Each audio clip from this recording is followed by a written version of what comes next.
Hey, what is up, everybody? And welcome back to Mile Higher Podcast, episode 311. Hey, it's like 311, you know? The band.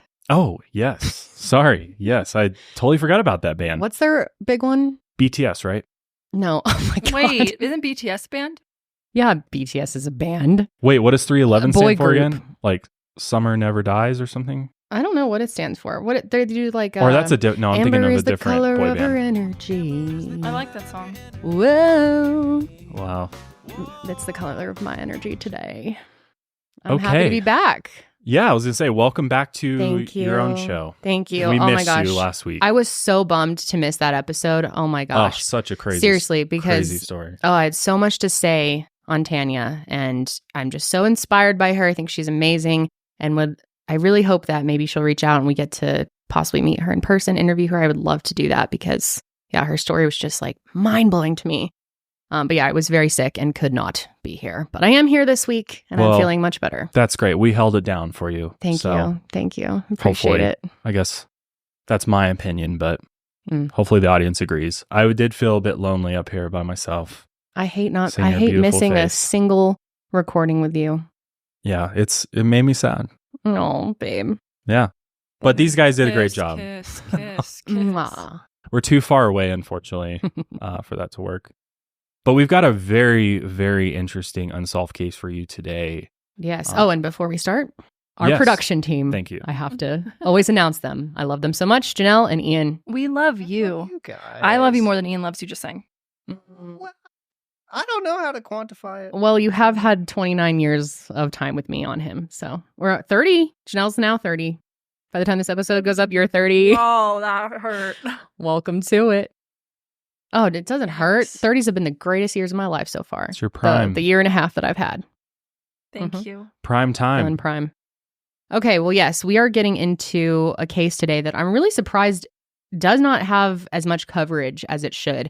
And these families, several families, we're talking about 6 missing young men. And they have really been begging for more people to talk about it and keep this story alive because it's still unsolved to this day. It's actually going on, speaking of 30, going on 30 years, almost as long as I have been alive.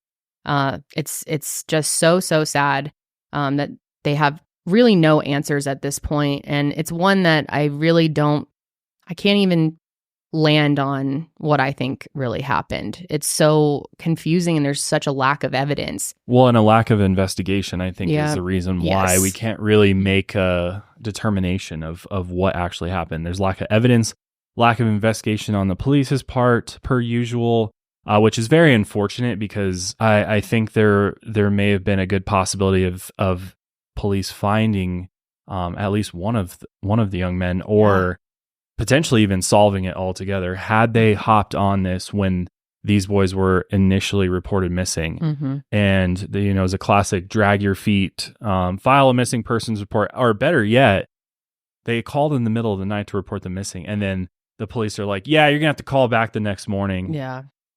We're closed." That was like very common too back then. Yeah, Mhm.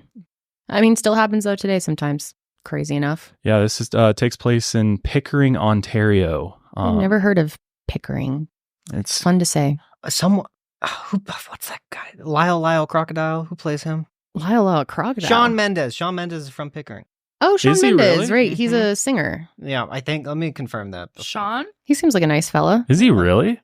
Yeah. Or it's him. Someone famous is The big star out of What did you say Pickering. before that? Lyle Crocodile. The hell? Where is that is from? That's he played a crocodile in a movie. Doesn't matter. Really? Oh, he was an actor too? Yeah, well, in Hmm. one movie he was Lyle. Okay. But yeah, he's Lyle, from. Shout out. He's from Pickering. Shawn Mendes from Pickering. Shout out Shawn Mendes. Wow. Well, Wow, I wonder if he knows about this case. Sean, if you want to come on the show. I'd be interested to know. next week's guest. Anyway, though, this is really, there's not many cases out there with this many missing people. I mean, there are a few, but it's very rare that 6 people go missing and almost 30 years later, Yeah, there's in still like not any answers. Short window of time. Yeah. You know, Mhm.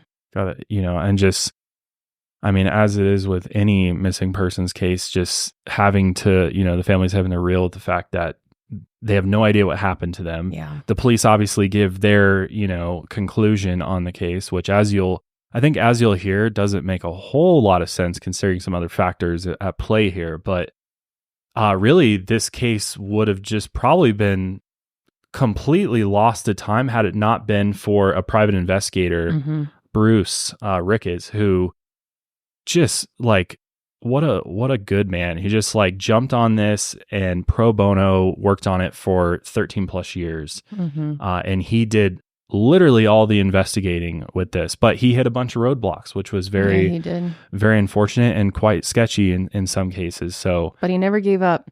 And yeah, he actually sadly passed away earlier this year, which is very unfortunate because he was really the only one doing anything. So I think the only thing we can do at this point is just keep these young men's stories alive and what happened that day. And, you know, you never know. Somebody might come forward with some piece of information, or it might spur somebody in the authorities to actually go and do a search, because it's pretty tragic what could have happened. Either way, it's tragic. But like even the police's official theory is, you know, is just mind blowing to think they didn't take any action on that. They just like, well, this is what happened.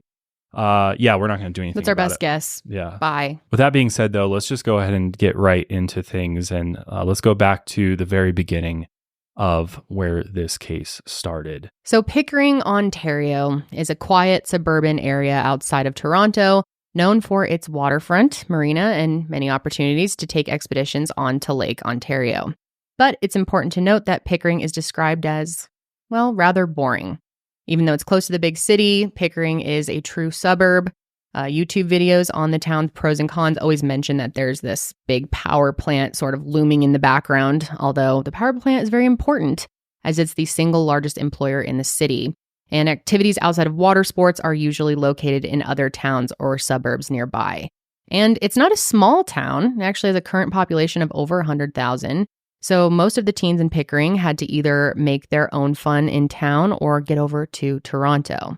And this is where we find Jay Boyle, 17, Chad Smith, 18, Robbie Rumboldt, 17, who all three of them lived in Pickering, Jamie Lefebvre, 17 of Scarborough, Michael Cummins, 17 of Oshawa, and Danny Higgins, 16 of Ajax. Now, it's important to note that there's not a lot of personal information regarding the boys, and that's mainly because a lot of the early reporting is actually unavailable online. And the only family that has really been public in the recent years has been Jay Boyle, so we definitely know the most about him, but even when it comes to him, it's fairly limited about his personal life. There are a few things we know, but in March of 1995, the boys were figuring out what they wanted to do with their lives. They were, all 17, 16, 18. So they're right at that time where you're trying to figure that out. It can be a really tough and challenging time. And while some of them were still in school, Jay Boyle, who we do know the most about, as I said, had reached a new milestone in adulthood. He had dropped out of school after he and his girlfriend Monique had a child and lived together in an apartment within Pickering. Jay had 4 sisters, Ashley, Amanda, Siobhan, and Sarah. And they were all very close, and Amanda even went to the same parties with Jay's group of friends. Now, the boys were definitely very typical teenagers. They definitely caused some trouble and had occasional run-ins with the police, and almost always ended the night down by the marina, which becomes important to know. Still, although he had been known as somewhat of a troublemaker, Jay was extremely close and loyal to his family and to Monique. He was making his new family work while maintaining some of his teenage freedom as well. Although Jay had been seen as a potential baseball star in early high school, he resorted to more dubious methods of making ends meet. He had already done time on assault charges and was awaiting charges for additional assault and weapons violations as well. On the night of March 15th, 1995, the boys entered the marina for the first time that week. Reportedly, they stole a giant floating water tricycle, which I didn't know. You've never seen one of those? No. Those are cool. Water tricycle? They have those at a lot of big lakes. It's kind of like a paddle boat situation. Oh, I've seen those. And it's those. got the big, like, the wheels have like grooves as you paddle. The wheels turn through the water and you just kind of paddle around on them. They're real fun. Yeah, that would be fun to take at night. I can see the appeal. But they did return it that night without being caught. The boys had been known to take out various watercrafts for joyrides, and steal beer from boats on the Marina. So later that same night, Jay Boyle was arrested for breaking into a grocery store, but because he was 17 and didn't seem to have stolen anything, Jay was released that night or early the following morning, not completely sure there. But that was all leading up to the next evening of March 16th, 1995, when the boys were planning to attend a basement party to celebrate spring break. Again, we don't know that much about the boys' whereabouts during the day, but we know that the five met at a basement house party in Pickering to celebrate the upcoming spring break and St. Patrick's Day. Amanda Boyle planned on going with Jay, but was sick that day and decided to stay home. Jay's daughter was spending the night with her grandparents, and Monique stayed at the apartment, anticipating that he would return later that night with the boys. One strange thing is that Danny Higgins handed his expensive chain, which he never took off, to his mother before heading to that party, asking her to look after it. And remember that, because this kind of comes into play later on when talking about what could have potentially happened to them.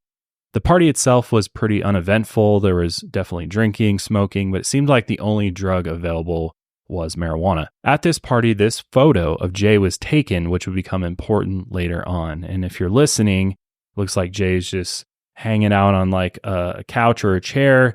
He's got a black, looks like baseball cap on, a black hoodie, and then he's got some red pants, which we'll talk about that more in a bit. But Danny Higgins fought with the other boys at some point during the party, and it's unclear whether or not this was a physical fight or if it was just verbal. But regardless, they all made up and decided to go to Jay's apartment to end the night there. At 1:30 a.m. on March 17th, Jay called Monique and asked her if it was okay if he and the other boys kept drinking at their house. She said it was okay and ended the call by saying, "See you soon." It's unclear whether Jay made this phone call from the house party or maybe he stopped by a phone booth along the way. He also told her that he planned to go to the Marina along the way and might even try to take that water tricycle out one last time. I am so excited about our next sponsor that they are finally a sponsor of Mile Higher Podcast, because this is truly a product that I really stand behind, that I love. I've been personally using for almost 2 years now and paying for on my own. And I love it. And that is Nutrafol. After I had my daughter, I experienced a lot of hair thinning and shedding. I was so unhappy with my hair and feeling very self-conscious about it. So I started looking into treatment options, and a lot of what I found seemed time-consuming, very expensive, and some of them seemed painful. So I decided to go with a product that I could easily incorporate into my every routine, had great reviews. That's how I found Nutrafol.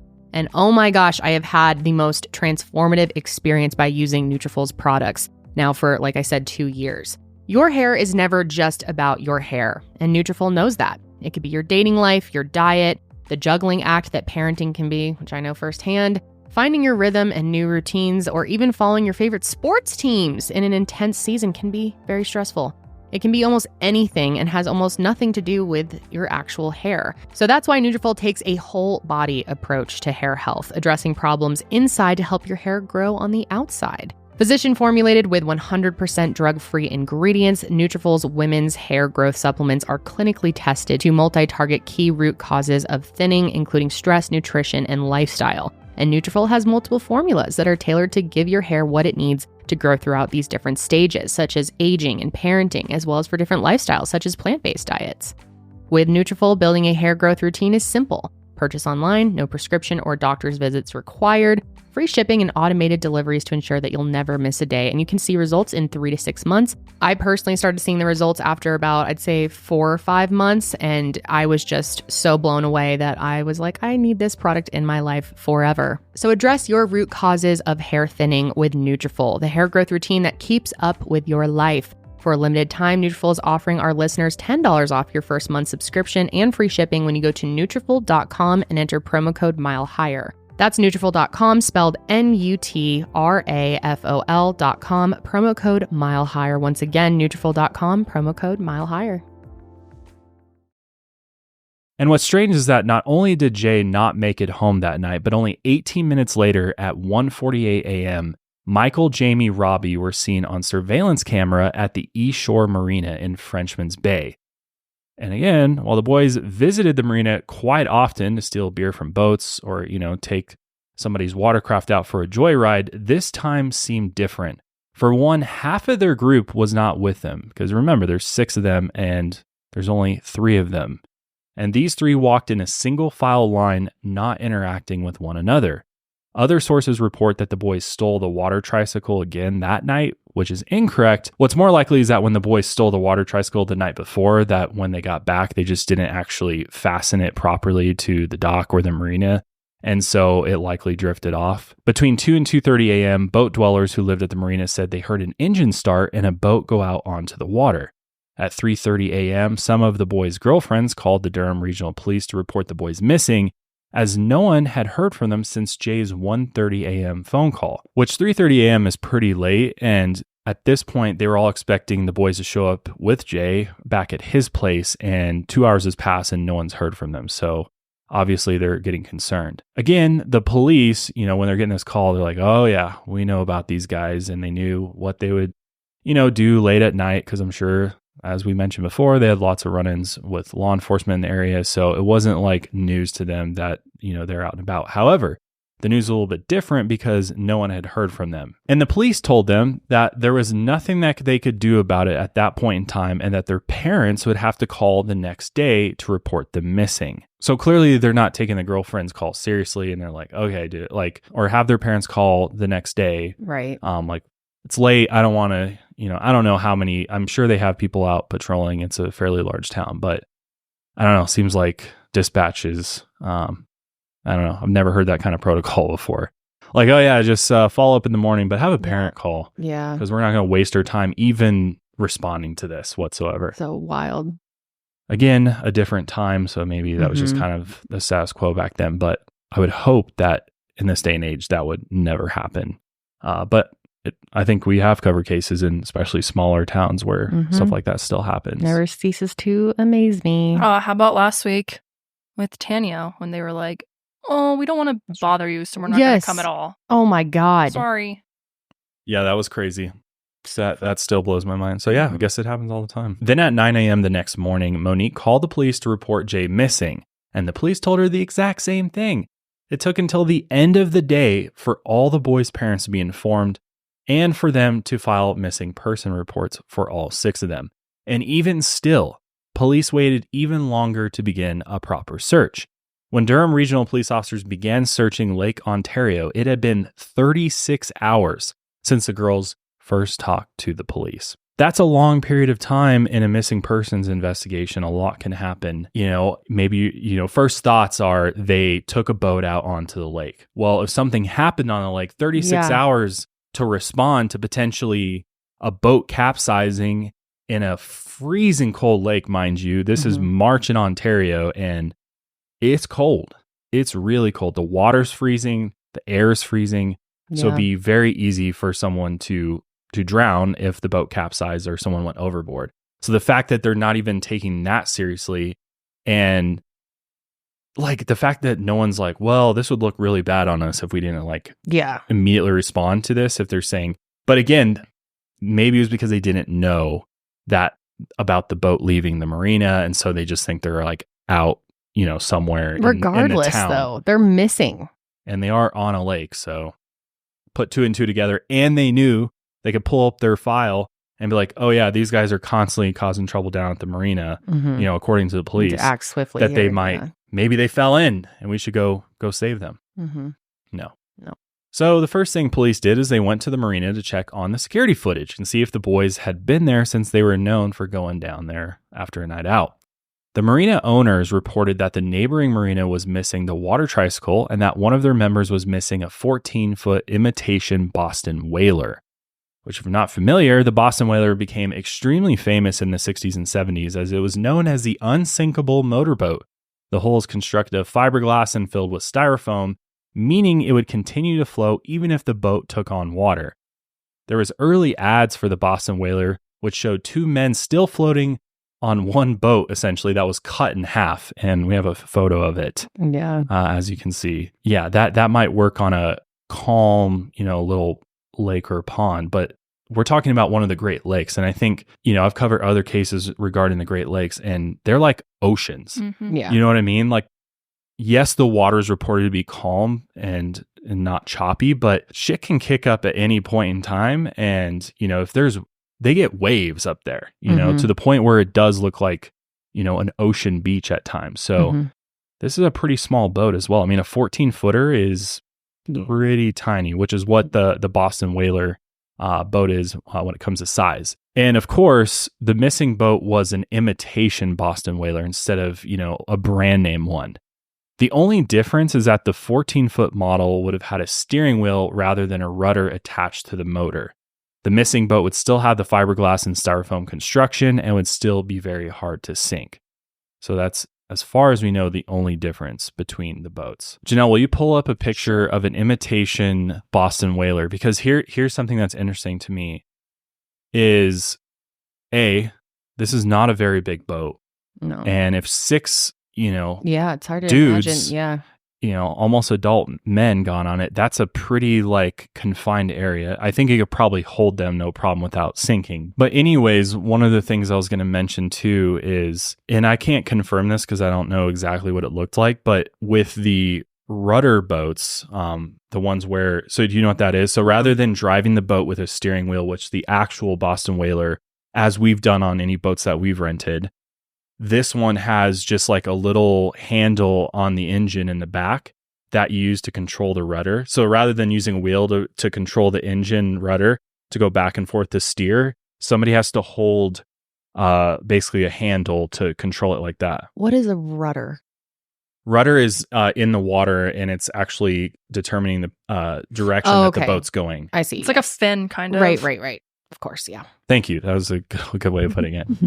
But one of the things that's interesting to me is that most of the times on the boats that do have the wheels in the back where the engine is, there's usually some type of ladder, how you could drop a ladder down to get in the water, climb out of the water. I don't know that this is not fact, so don't quote me on this, but I have yet to see a boat with a rudder controlled engine in the back where there is a ladder going down on it.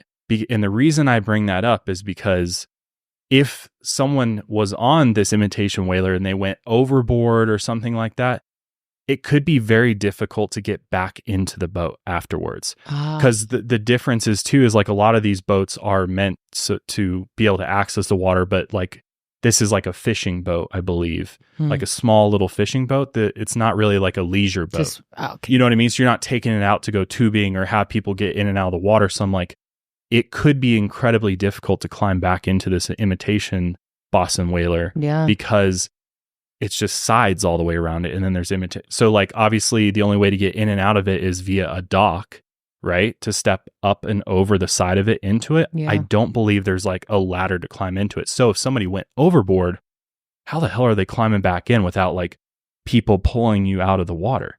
And if it's in freezing cold water, that could be very difficult. So just an observation, but I would guess they'd at the minimum have a rope ladder for safety reasons if they didn't have a regular one, but I'm not entirely sure if they did or not, obviously. Yeah, that makes sense. I've definitely been on fishing boats where there's absolutely no way to get Really? I was going to say most fishing boats that I've seen too don't have some type of ladder to re-enter it because you're never getting in the water in a fishing boat. Yeah, but you can accidentally go in. You can actually go in, but you could, and to be fair, you could probably go to the back of the boat where it's a little bit lower than the front or the sides where you could probably climb up and over it. But I'm more so bringing this up because if they did go into Lake Ontario, it is freezing cold. And we'll talk about this here in a minute, but it could prove to be very difficult to get back into a boat like that. So just something to keep in mind as we move forward. But now, the owners of the missing boat said that there was only less than a quarter of a tank of gas in the boat when they had left it, meaning that there was only around 25 miles left of fuel. So this would allow the boys to get to Toronto, but not across Lake Ontario to the United States side. Therefore, U.S. law enforcement was not even told about the missing boys or boat. Which I think is a miss. Yeah, I do too, because how do they even... That's their best guess at how much fuel was left. What if they're off or... Well, it's just it's a big lake and you don't know what direction they might have gone. Right. That's true. So even if they didn't go across, what if they went south or north, and start heading in that direction. And plus, just resources wise, why not get all Right. available resources to Yeah. at least comb the U.S. side Mhm. for you? But they're just like, no, there's no way because of the amount of gas they had. Yeah, which which they seems- can't even confirm. So, From what I understand is that it's kind of commonplace for Pickering locals, sometimes anyhow, that it's actually quicker to get to Toronto by water. So a Oh, lot of really? them will just boat down there. Mm. So I think that was kind of the initial assumption by police is like, well, there's only a quarter of a tank of gas. They probably just took it on down to Toronto to get to the city. Mm. But still, yeah, it's a huge miss. It's a huge miss because this is just a guess. Yeah. Definitely just a Right. guess. Yeah, yeah. And it's a guess when you've got 6 people missing. Seems like a failure to me. But Yeah, I agree. again, things get assumed a lot. So So, as we sort of explained earlier, it's not entirely impossible for a Boston whaler to sink. And obviously, this is an imitation one as well. But if enough water entered the vessel and waterlogged the styrofoam, the boat would start to descend eventually. But it would take many weeks, and the boat would still be visible throughout the process. So, next, the Durham police showed the surveillance tape to the boys' families and confirmed that the boys pictured were Michael, Jamie, and Robbie. But what is strange is that police only showed the families about 15 minutes of the surveillance footage. We actually have some of that here now. So there's no sound on this, or actually there is, but it's very annoying and just not useful sound to hear. But yeah, you can see 3 boys in that lower left quadrant there. very grainy, Mhm. low res. I mean, it's from 95. Mm-hmm. So, assuming that all 6 boys crowded into the boat, despite there only being 3 seen on the camera, the police began searching Lake Ontario for them. The Canadian Air Force dispatched a C-130 and a helicopter, and the Coast Guard searched as well. And thousands of volunteers also joined in on the search. For one, the Air Force spotted a vessel floating just at the water's surface, meaning that while the ship had not sunk to the bottom of the lake, it would not be visible to the other boats or those on the shore either. The police received this tip but did nothing with it. And after 36 hours of searching, the Durham police called off the search. They announced that the boys had likely run out of fuel or capsized the boat and drowned after the frigid water induced hypothermia. And this is not unlikely, of course, as the water that night was around 40 degrees Fahrenheit, so very, very cold. But it would not have been cold enough to induce hypothermia that quickly.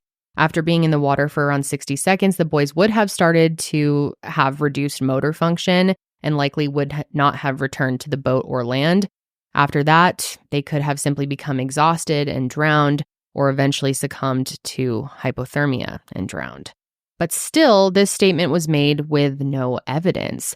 The police did not find the boat, which would not have sunk to the bottom of the lake yet, and they found nothing from the boys, no hats, shoes, jackets, nothing. And the police tried to explain that while bodies typically float, they could have taken in quite a bit of water into their lungs, and the cold water would create more pressure, keeping the bodies at the bottom of the lake. However, cold water divers have explained that while this could be possible for some of the boys, the likelihood of all 6 boys being trapped at the bottom of the lake would be very improbable.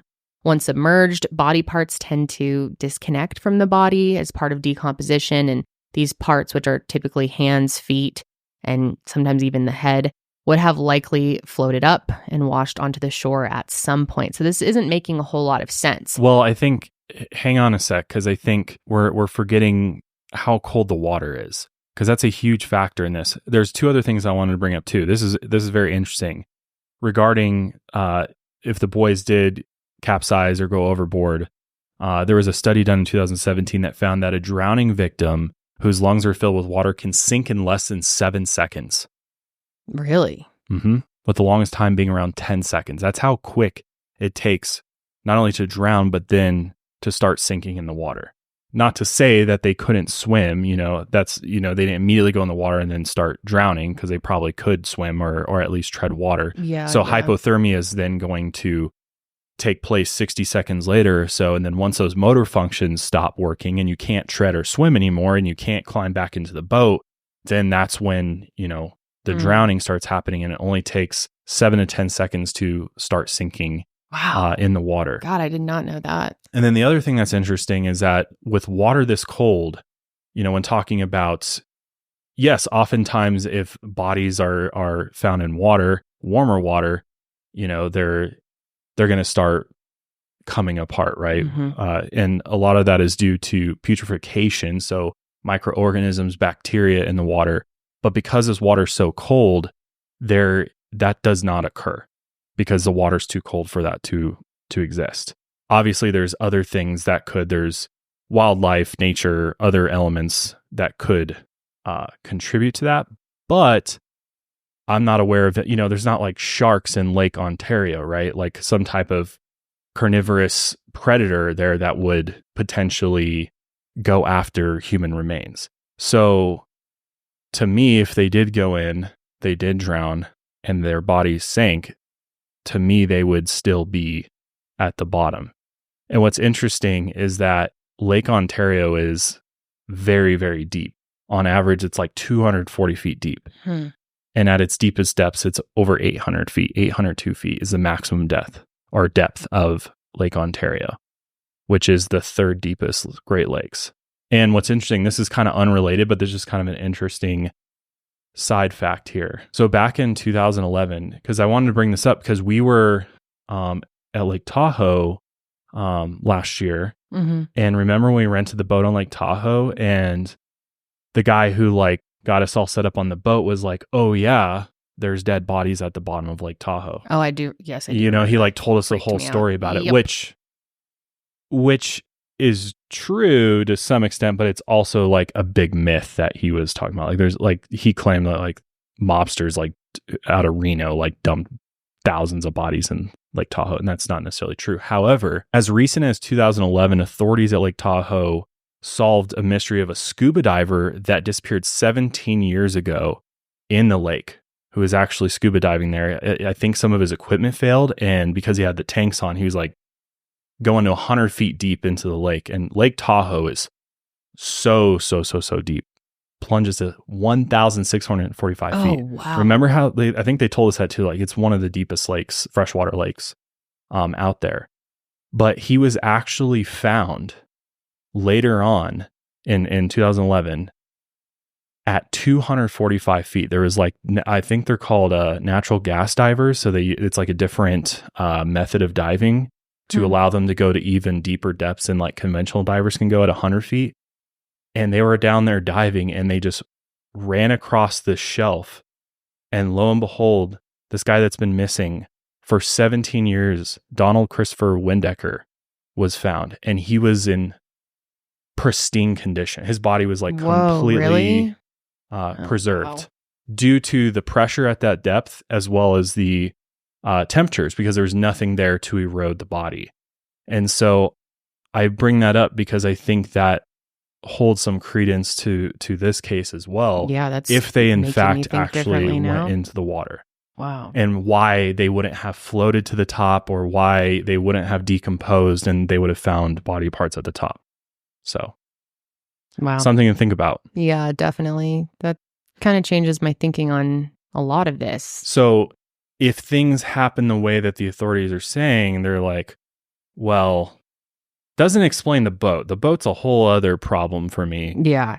Yes, definitely. But if they did go overboard, all 6 of them, and they all drowned and then sank to the bottom, it's very possible they would be at least 240 feet deep. So similar to the depth that this to Donald at Lake Tahoe, and they could still be down there. And we'll talk about more of why not go down there and look? And it's pretty disappointing they haven't gone and looked, but something to think about, that it's possible that they would still be preserved down there. So it seems like there's some misinformation going on. I don't know, from authorities or whatever, but they wouldn't just be floating on the surface. You know what I mean? Because that was the police's, explanation for it. And they said that the body parts would have disconnected. But yeah. And again, considering all the facts I just mentioned, it seems to me that there would have been enough time for them to sink at that point. And that wasn't even taken into consideration, that they wouldn't have just been floating. You know what I mean? It's not like they got out there right away. However, I wish we had more information on this imitation Boston whaler, because if you look at a traditional Boston whaler boat, like there's YouTube videos. Boston Whaler has a YouTube channel, and they literally are like, this is the unsinkable boat. And you can literally see that it's unsinkable because the way they build the holes for this thing is pretty interesting. They like inject it with foam. And when it sinks like halfway down, but there's always that layer of foam that keeps it at the surface. So again, because this was an imitation, the engineering's probably not to the same level as like an actual Boston Whaler made boat. But even if it was similar, it is very weird that it's completely gone. Like there's no trace of this thing. But maybe it was just a piece of shit imitation, right? It could have just been who knows what it was. Yeah. So I just wanted to clarify that it wasn't the police. The police stated that all of the bodies would have sunk. It was mainly Bruce, but then other third-party cold water divers who said that it would be improbable that all of them would have stayed at the bottom. Right. And those were like, they said the hands and feet would have left at some point. But to your point, I mean, if there are examples, especially Lake Tahoe, I imagine that gets just as cold as Lake Ontario, if not colder. Then, yeah, I mean, that's pretty compelling, frankly. yeah, and I think it's difficult because I think there's some variables there, right, that we don't know. And I don't think you could like generalize that this would happen in all cases. Obviously, there's cases where maybe half of them sunk, half of them didn't, or something popped them up to the surface. So not saying it's not completely impossible that some of them would have come up to the surface, but I think if you look at other examples of this happening in similar lakes, that it seems like most likely they would have been at the bottom somewhere. And once you go down to the bottom, the pressure is what's keeping it there. Or sometimes they get lodged on things or whatever. But again, we have no way of knowing this because no one ever went down to look. So, which is pretty disappointing. And what's interesting is some boats attached with small fish finder sonar reported strange anomalies in the water weeks after the boys' disappearance, including one tip that a fisherman gave to Durham PD, which basically he said that he spotted what appeared to be a boat floating upright at the bottom of the lake, weighed down by the motor in the back. And this would fit the description of the ship and would have, likely happened after a Boston Whaler took on enough water to sink. And do you want to guess what the police did with that tip? Absolutely nothing. And that's a shame. They should have at least, like, especially since you have this ongoing investigation into all 6 of these boys being missing, that you wouldn't even bother to go confirm or, deny this person's tip, right? Yeah. Like, why not? And that's what I struggle with this case is like, why not go giving look? You the handouts? Why not just follow up? Why not, Yeah. Go out there and check it out? And of course, their families are completely shocked by the quick search and conclusion as well, based on no evidence. So they asked the police to review the full surveillance footage to see if maybe they could see if any of the other boys had shown up before or after the group of 3. And not only did the police not allow this, but they said that it never existed at all. Actually, for years, it would be the same explanation given to the families when they were asked to review the tapes. However, as days went by, there were more sightings. Jay was potentially seen in the United States, and Jamie was potentially seen walking into his home in Scarborough by a neighbor. And when his mom returned that night, she reported to the police that things were missing from her home. And still, the police did nothing with this information. They didn't search Scarborough. They didn't inform American police. They just stuck to their initial story. Then 11 days later, a gas can with bilingual French and English lettering washed up at a marina in Wilson, New York. And this gas can was returned to the East Bay Marina in Pickering, where it was determined to have belonged to the stolen boat that the boys allegedly took out that night. A small dent in the front of the container identified it. And this only fueled the police's initial story that the boat had sunk and all the boys died. And absolutely nothing was done with the case for over a decade. Like, how do you just let something like this just, we think that's what happened, but best guess. Can't confirm or deny. Guess that's what it's we'll the job of the police, write right? down Just in the file. Take your best guess. Yeah, it's not always. Always get mad at us for dogging the police, but it's like, these are the facts. I mean, no, and we see it over and over and over again. So annoying. Just like any profession, some are great at their job and some aren't. Of course. Yeah, I just covered a case on my show last week where the police were stellar. So yeah, it's just oftentimes the cases that aren't getting justice or aren't getting solved are where there were major missteps. I think what upsets me more is when police like profile people. You know, they're like, oh, Yep. you know, we're not going to work as clearly hard going on because this here. person is Yeah. a problem. Mhm. You know, they cause us a lot of issues, and Mhm. you know, they probably just like something probably just happened to them, and oh Yeah. well.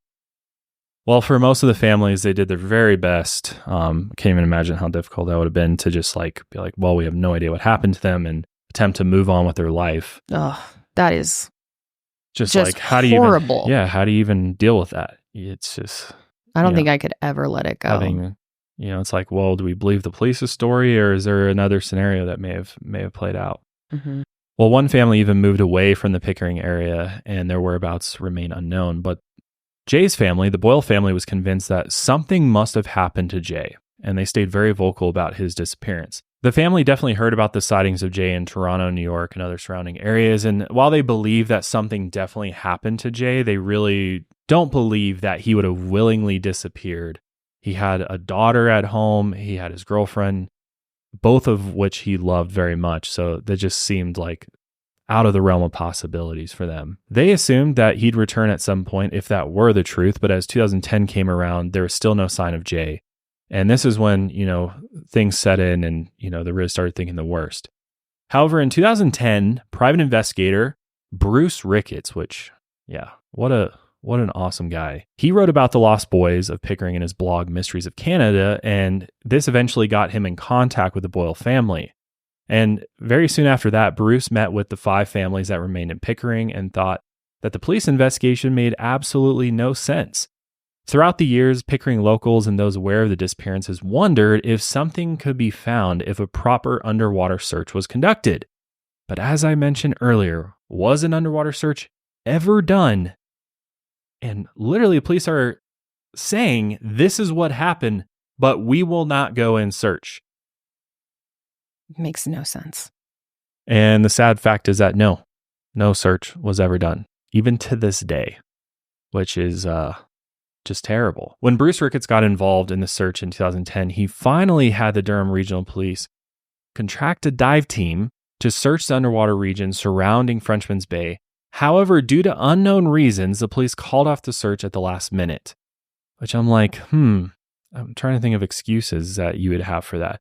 My guess is like water conditions or something like that. It was too murky or something. But why not reschedule? Why not try again later? No, just never happened after that. So no dive team or sonar search has ever been done. So going back to the initial search, they had a ship in the water. There was a plane above searching, but nobody thought, what if they sunk? Why don't we go under the water? No, that just never happened. Bruce had previously been a cold water diver and was very familiar with the currents and conditions of Lake Ontario. The night the boys disappeared was not stormy or choppy, but it was flat and calm, meaning that it was almost impossible for the boat to have sunk naturally. Because again, like Boston Whaler, that's like their claim to fame is like unsinkable boat. Yeah. This is an imitation, but if it's Built very similar. Yeah. anywhere close to the real thing, in 36 hours, Yeah. it's just completely gone. No. I don't know. On top of that, he learned that 2 of the boys were incredibly experienced on the water. And, you know, if a situation came up, an emergency came up, they would know what to do, especially if the boat capsized. Bruce assumed that police rushed into their investigation because of the boys' reputation in town as troublemakers and just decided to take up the case for free. Oh, what a beast. He just was like, this is ridiculous. This is embarrassing, honestly, for the local authorities. So he took it upon himself to help the families. So the first thing that he did was he examined the gas can, which police and marina owners said belonged to the missing imitation Boston Whaler. Bruce noted the first inconsistency, where the can was found. The source of Lake Ontario is the Niagara River, which pushes the current in a circular whirlpool-like motion within the lake before it dumps it into the St. Lawrence River. If the gas can had been separated from the boat near Pickering, the current would have likely pushed the gas can closer to Toronto and not diametrically south to the marina in Wilson, New York. On top of that, it really is not that strange that a bilingual gas can would have washed up at this particular marina, as the same Canadian owners operated it as the one in Pickering. In addition, Bruce questioned if this gas can even belonged to the boat the boys are on. Mm-hmm. It was only identified by a tiny dent on the container itself, which is crazy to me to think that that's how they, yeah. Because if you look at other gas cans at the marina, they all had dents, marks, things like that. So be like, really, that like, how does that actually identify a certain gas can Very with a much certain grasping at straws there. Also, the gas can was found floating upside down without a lid. If it had been floating for 11 days upside down, basically since the boys disappeared, how did it not take on enough water? It's open to sink. Yeah. That doesn't make any sense to me either. Mm-mm. And finally, he realized that even if it belonged to the boat the boys were on, it would not indicate that the boat had sunk. This particular gas can had a bayonet connection, which would latch onto the motor like a bayonet latches onto a rifle. The only way it could become disconnected from the boat would be if a human intentionally disconnected it, because it would stay connected to the boat even if it sank. So that doesn't make a whole lot of sense either. And we actually have a clip of Bruce Ricketts that we're going to play for you now. He was on Jason Hebert's podcast, True Crime and Missing Persons, which was really cool. It's like the only footage out there of Bruce Ricketts talking about this case. So shout out to Jason and his show. So let's play that clip now. There's one other podcast with Bruce Ricketts that he did an interview on. It's called Unfound. And he basically just goes over the same stuff as he does in this one, but it's like 2.5 hours long. So, Oh, wow. I didn't We'll know link that. both below if you're interested in listening to more. Yeah, it's nice to be able to hear him. I'm glad there's some interviews. It opened up a whole series of questions. The first question obviously was, how did they actually recognize the can? Didn't seem like much of a dent to make it stand out that much. The second thing is, was the gas can actually disconnected by the boys? If in fact they disconnected it, and the third one was, why after 3 or 2 weeks on Lake Ontario was this thing upside down with no gas cap and still floating? So those are the questions that popped up on this one, and I'm still waiting for them to be answered. They're very difficult to answer because you're essentially asking them to explain a negative. So we'll see what happens on it. I think kind of what he said at the end there about like, these are tough questions to ask them because they have to explain a negative. That kind of just explains the whole case. Now, at this point, almost 20 years after they went missing, it's like, he's Almost 30. Almost 30 now. Yeah. Like next year will be 30. No, this year was 30 years. Or 29, I think. But like at the point when he did this podcast, like asking the police or even the marina owners who really thought they put this thing to bed, now they're like, dude, please Stop poking. Exactly. And that's why he was still waiting on answers until, he passed this year, unfortunately. Yeah. Yeah, it's crazy to me that this is even like used as evidence to back up their theory. You know what I mean? Like, it just doesn't make any sense. Clearly, this gas can wasn't out there, not filling up with water for 2 weeks. How does that even make sense? Well, and that dent is like, it looks like a lens flare. It's not really anything. I wouldn't see that and be able to be like, oh, that's my particular gas can. totally. Yippee. Right. Yeah. So then Bruce looked into the theory that a tanker, which often conducts trade along the cities on Lake Ontario, could have potentially crashed into the Boston whaler without even realizing it and possibly have destroyed it. While this certainly could have been possible, there were no recorded tankers on the water near Pickering the night that the boys disappeared. On top of that, it would have been more likely that pieces of the fiberglass and styrofoam boat would be found floating in the water rather than if the whole boat slowly sank over several, days or even weeks. Yeah. A tanker would have obliterated the boat. Right. There'd be a zillion pieces floating at the top that would have been found. Yeah. So it's kind of out as well. Also, Bruce wanted to examine the full surveillance footage, of course, as the families told him that they had never seen the full tape and that the police gaslit them into thinking it never even existed. Why are they lying about this? I know, that's what's so sketchy, this case. Why did they try to hide this? I know. Just straight up say that it doesn't. It's like, how do you expect a family member who has a missing loved one to ever believe any theory you propose when they find out that you've been withholding information from them?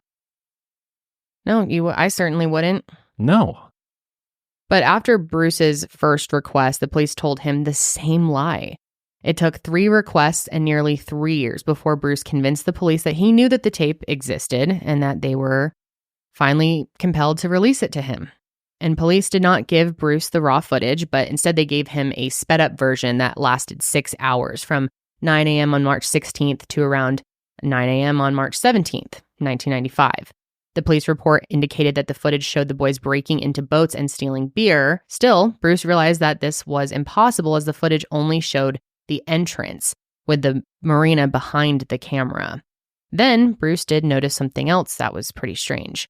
Multiple other people were spotted on the camera around the same time as the boys. At 12:15 a.m. on the 17th, a car pulled up to the marina. 2 people exited and threw a bag over their back and then walked towards the marina. The car left, but this was not captured by the camera. Which you find this out, you're like, what? Why on earth did you not tell us that there were other people at the marina when our boys disappeared? I know. And that's what gives this the sketchy cover-up feelings, is the lying about it. Clearly, there was something in this footage that they didn't want them to see. And this seems like maybe this was what it was. Look how sped up it is. Like, how do you even try? Like, of course they give him a sped up version. Why would they do that? Yeah, it's bizarre. Because they don't want him to like break it, be able to slow it down frame by frame for some reason. I don't know. Right, it makes no sense. They're just trying to save him time. I don't know, Janelle. That's $1 million question, I think, is why are they being so sketchy about this? Like, is there something in there that they don't want us to see? Was police down there? I mean, who knows? Like, yeah, especially to straight up lie that it's, not only are we not releasing it to you, but it doesn't exist. Well, and how can they say that after they already showed the families the portion of the footage that showed the boys? Right. Like, how stupid. It's stupid. Like, literally. So then at 12:27 a.m., 2 additional people walk towards the marina. And though they were spaced out and didn't seem to be entering together, however, when the boys were seen entering at 1:48 a.m., they too were spaced out. Let's take a look at that as well. You can see, the top right corner. 1 person. I'm so curious if the original tape is this bad. Like this. And if it is, then why were they so hesitant to not be like, well, look, this is all we have. Yeah. Can't really see too much. Clearly there's somebody else. But it doesn't make you wonder who else was there before at 12:27 a.m. So then at 2:01 a.m., nearly 30 minutes before the boat dweller heard a boat launch into the water, 3 people entered the marina. A man appeared to be with 2 women, but the footage, as you just saw, is quite grainy. At one point, the man turns around and points towards the girls before they enter the marina, too. I wish we could have the original file and then have like AI. Yeah. Go. Have you ever seen like the early like 1900s film that gets like restored? Yeah, it's amazing. It's incredible what AI can do with old film. I've never seen like that. why like I actually there is a tool that law enforcement is using now. Oh, really? That can restore footage and I believe improve surveillance footage as well. Have you ever stopped to think about how many subscriptions you're paying for on a monthly basis? Well, I know for me personally, I never used to think about that until I started using the Rocket Money app. And lo and behold, I had way more subscriptions that I was paying for than I could have ever imagined. Did you know that most Americans think they spend about $62 a month on subscriptions, but the number is actually closer to $300? And I think that's because a lot of services, especially like technology, software, is moving to subscription-based models. And so it can be very easy to sign up for it and then forget about it. I know for me, when I started using the Rocket Money app, and what's great about it is it sifts through your accounts and finds all those subscriptions for you. And there's a button you can press and you can see all of them listed out. And it'll probably blow your mind because you are most likely paying for way more than you think you are. And lo and behold, I found a gym membership I haven't used for like 3 years that I was still paying for on a monthly basis. And I got extremely upset because I was like, why on earth did I never go and cancel that? And what's cool about Rocket Money is that they'll even help you get those canceled without you having to really do a whole lot. All you gotta do is press a few buttons and they'll take care of it. They'll even contact customer service for you, which I absolutely love. In my opinion, Rocket Money is the best personal finance app out there. I use it every single day. I actually pay for the premium version of it because I love it so much, and it gives me so many more features that I find very, very useful on a daily basis. But if you're not familiar, it is a personal finance app that finds and cancels those unwanted subscriptions. It also monitors your spending and helps lower your bills so that you can grow your savings. It's a great personal financial tool that I highly recommend to everybody. I also love how the dashboard shows me this month's spending compared to my last month, so I can clearly see my spending habits. It'll also help me create a custom budget and keep my spending on track. It'll also show me bills and when they're due to come out of my accounts, which is very, very helpful. They'll even try to negotiate lower bills for you by up to 20%. All you have to do is submit a picture of your bill, and then Rocket Money takes care of the rest. I definitely recommend checking it out because it's just great to, have an app, one place you go to see all of your accounts, see all of your spending, see those subscriptions, and also get some budgets made. I mean, you'll save tons and tons of money. In fact, Rocket Money has over 5 million users, and it's saved a total of $500 million just in canceled subscriptions, saving members up to $740 a year when using all of the app's features. There's so many other great features that you can get with Rocket Money as well. I love the credit monitoring. Such a great and unique way to truly track all of your personal finances and, your financial health as a whole. So stop wasting money on things you don't use. Cancel those unwanted subscriptions by going to rocketmoney.com/milehigher. That's rocketmoney.com/milehigher. Seriously, download it today or go to the link at rocketmoney.com/milehigher. So it definitely won't surprise you to learn that police didn't follow up with any of this. They didn't ask for the people in the footage to be identified. They didn't attempt to track the car. They didn't ask the families if there could have been anyone else with the boys last night. Just were like, whatever, basically. How? I know. How? This is literally terrible police work. Yeah, it's and horrible. the only thing I can think of, and this is me purely speculating, is that was there some type of sting operation going on? Was there something that police were doing down there that they didn't want people to see? Yeah. Or was there somebody involved? That's an interesting theory. The first thing you said, I didn't even think about that. Because it's interesting is that Bruce looked into it, and because he was very he's very much interested in this whole drug smuggling theory. And from what he found out during this time period is that there was actually quite a bit of drug smuggling going on. Yeah, I'm going to explain a little bit more about that too. Yeah, but I'm just purely speculating. But I'm like, why would the police want to be this shitty? Yeah, right. Why? Especially with this having a decent amount of publicity. Why not be a hero? Be the heroes, yeah. And save the day I know. And do an investigation and figure out what happened. Yeah. Makes no sense. Instead, people like Bruce have to take it on. So he posted the footage to YouTube and the Lost Boys of Pickering's Facebook page to try and identify the people on the tape, but that was unsuccessful, mainly because it's impossible to see anything. So how are you really going to identify anybody? But it did lead Bruce to consider another theory that Josh just brought up. He actually spoke with an acquaintance that he knew who was involved in the drug trade between Miami and the Caribbean. And Bruce asked this person how he avoided interacting with law enforcement. And they said that they simply owned both marinas, the one in Miami and the one in the destination port. And thinking back to the Lost Pickering boys, Bruce considered how the owners of the East Bay Marina in Pickering also owned the one in Wilson, New York, where the fuel can supposedly washed up. And according to Bruce, this friend would intentionally sink vessels when law enforcement was on their tail, and then they would just renumber the boats once they entered a new country. It's really interesting. Makes a lot of sense. I just never knew that that's what they do. But if this happened to the Boston whaler, it would have explained why the boat itself was never found. It would have been renumbered when it arrived to the marina in Wilson, and therefore basically untraceable. And the fuel can could have been found to throw law enforcement off their backs and confirm that the boat sank. Yeah, this one really gets me thinking. Me too. Because, I don't know, and like I mentioned before, he looked at, he took this theory a little bit farther and found out that there was absolutely drug smuggling going on. So it's it kind of goes back to my theory of a sting operation going on or something, where the police conducting something, or were the boys down there and they just happened to be kind of in the middle of a drug trade operation going on when they disappeared. I don't know. I have a few more thoughts about that, which I'll bring up later on, but just something to think about. It could also explain the other people seen on that East Bay Marina surveillance video, especially the one who exited the car and threw a bag over their back, which, Makes you think. But this still doesn't explain the missing water tricycle from the previous night, which would have been nearly impossible to sink and had never been found, unless it left the lake itself, which is also a possibility. However, while the boys were often involved with law enforcement, it was never for drug dealing or trafficking. They were certainly known for smoking weed, but the boys were not known by friends and family to do any sort of harder drugs. On top of that, if they had crossed the border to sell drugs, why wouldn't they return home to their families with the money that they had made in the drug deal?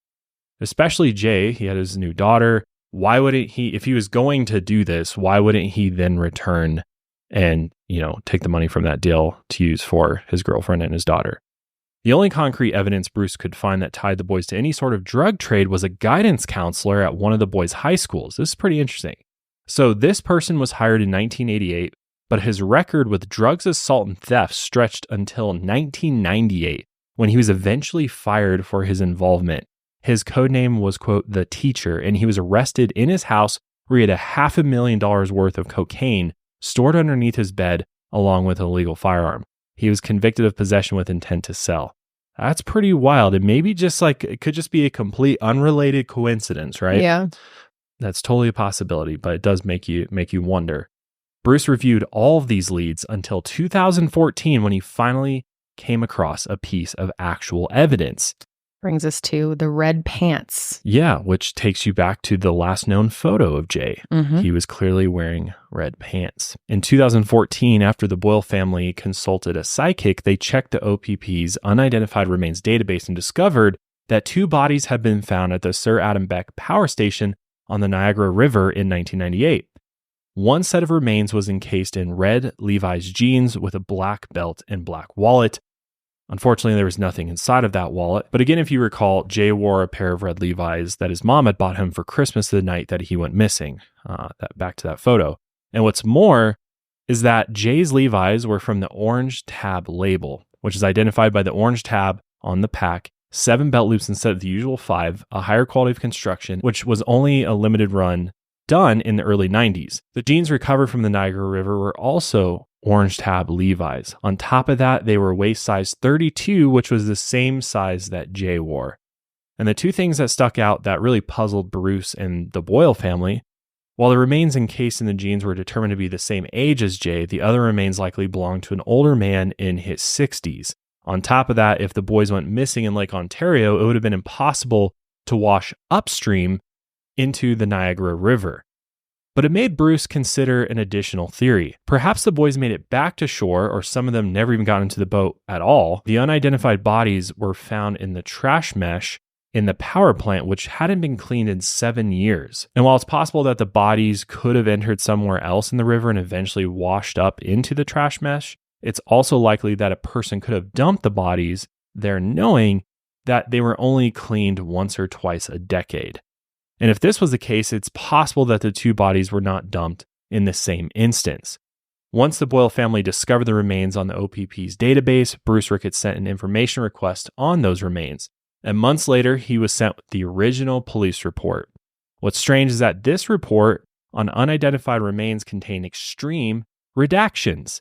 The document was so redacted that even the name of the reporting officer was inked out, which I think adds a little bit of credibility to my theory earlier, because why on earth did they redact the officer's name? Well, if there was some type of operation going on, whether it was a organized sting operation by the police department to take down drug smuggling, or you have to consider the possibility we might have some crooked cops here involved in the drug trade.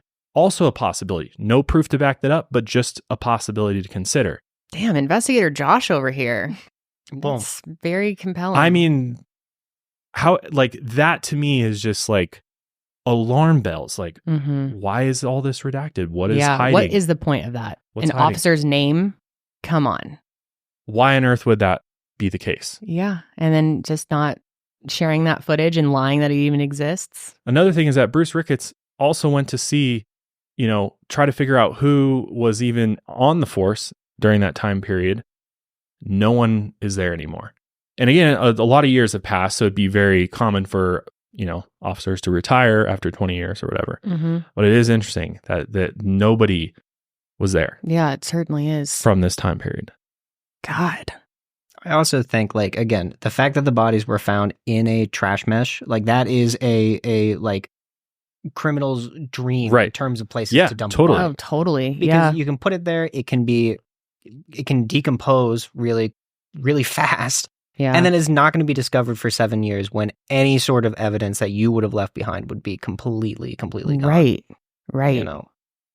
Wow. It's all very fishy. God, I'm really starting to lean in this direction now. I think it's something, I'm glad Bruce was like really trying to figure this out, because there's just so many weird twists to this one that the more you learn, the more you're like, okay, the official narrative doesn't really make a whole lot of sense based on the evidence and what Bruce has uncovered, especially when it comes to these remains. However, in the report, the genes were identified as red Levi genes from the 1990s.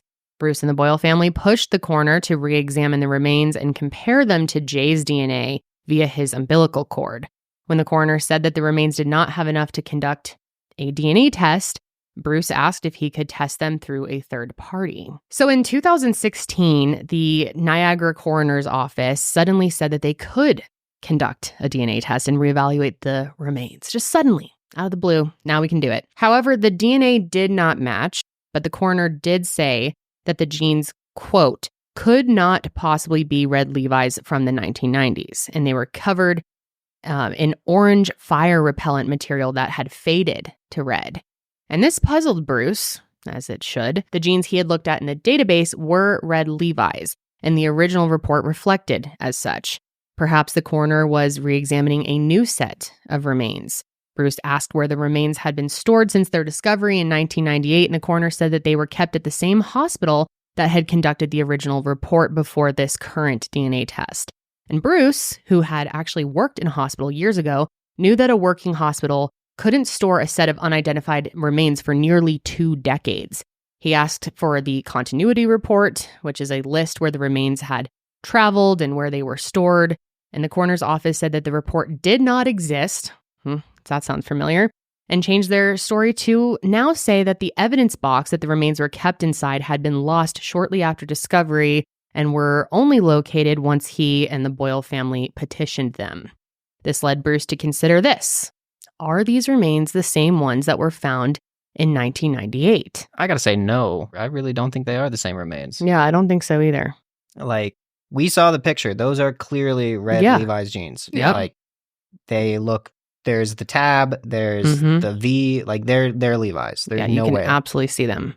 It's hard to trust anything in this case at this point. I know. So I think it's impossible to know for sure. And really thank God for Bruce for doing all of this work, because a lot of this would have just gone, And to get as far as he did is extremely impressive. Very, very impressive. Like almost everything we've talked about regarding this case comes from Bruce. God, I wish we had covered this earlier and possibly could have interviewed him. I think he probably would have come on. I think he would have, yeah. Yeah, he's so dedicated to it.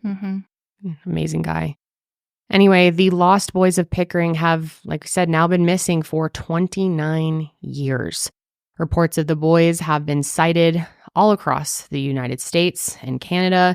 Remains found in Wisconsin could have also belonged to Jamie Lefebvre, but DNA testing did prove that it was not him.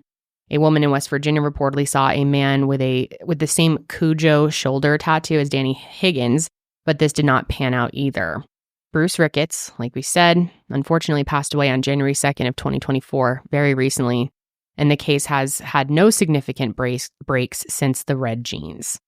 As the admin of the Lost Boys Facebook page and YouTube page, the families have really lost their strongest advocate in Bruce. When Lindsay's Law, which was legislation to create a new DNA-based national missing persons database, was passed, it did give hope that the Boyle family could potentially identify at least one of the boys. And Siobhan Boyle, Jay's sister, said, quote, "It would be nice for at least one of us to have that." This is really sweet, too. The families gather each March 17th at Frenchman's Bay to remember the boys and keep their memory alive. And Siobhan said this, "I think it's important to keep it out there and in the public for all the boys. Maybe someone might know something that has some truth to it, might look at their picture after all these years and think, maybe I should speak up if they do know something. And this is a statement that was made by Constable George Tudos. He said, "Officers are aware that this is a cold case, and we're hoping that if anyone has any information on the disappearance of these boys, that they contact DRPS, which is the Durham Regional Police Service. Any small piece of evidence would benefit the investigation. If someone has something very small that they think is insignificant, that is something that could turn the whole case around and lead us in the right direction. As they say, no tip is too small. Even if you think it's insignificant, come forward." Jay's daughter, Kira, turned 30 years old this year and has had to live pretty much her whole life without her father. Yeah. It's very sad.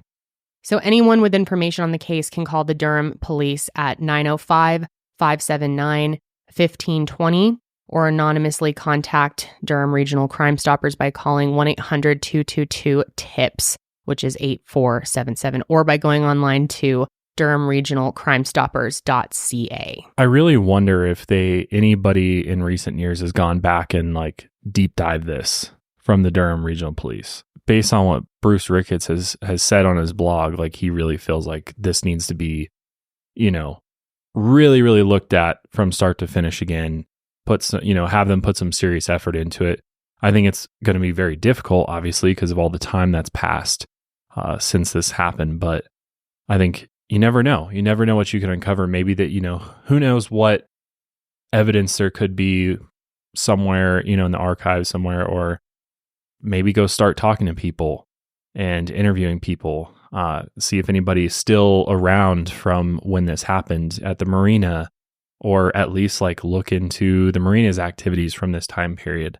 I did want to bring up something though that I came across. So one of Bruce's last blog posts before he passed is pretty interesting because he posted about a coincidence around the case that was really bothering him. And this post was dated November 29, 2023. And Bruce points to a fire that occurred 5 kilometers away from where the boys were reported to have gone missing on March 23rd, was just days from the 17th after the boys were last seen.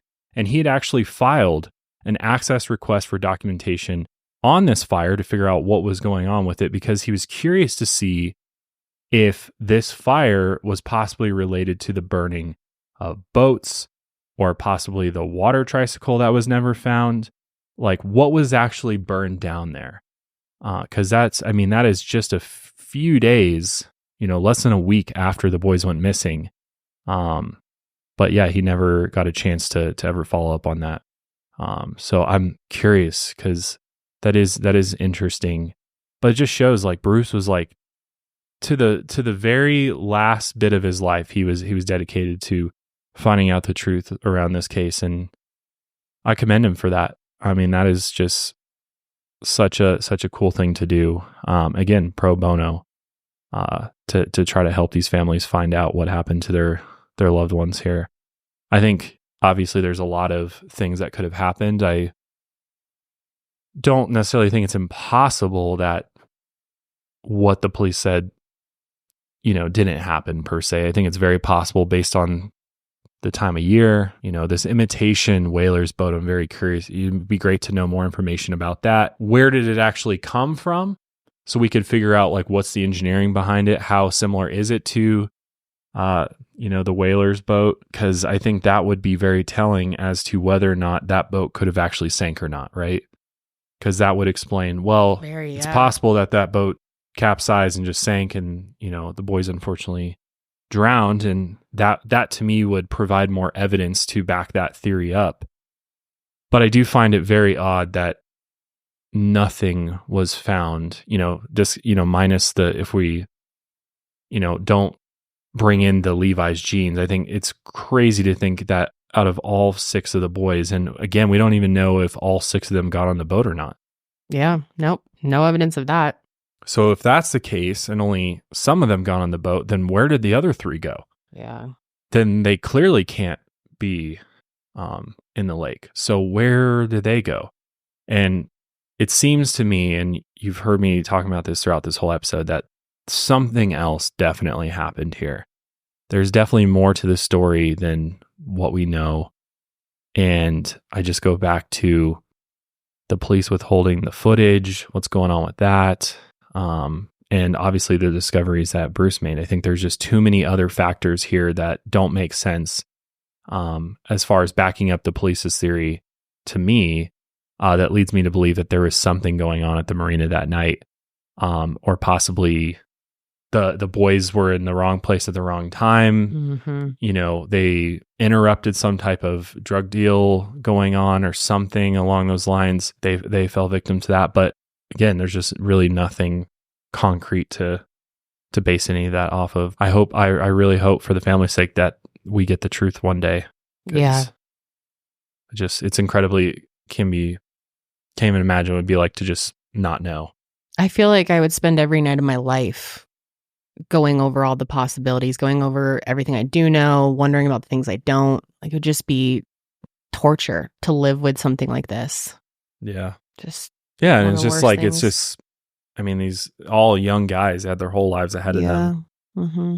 And something happened that night. And it just blows my mind that the police are like, yeah, they are in the lake, but we aren't going to go down and see if that's actually true or not. The fuck?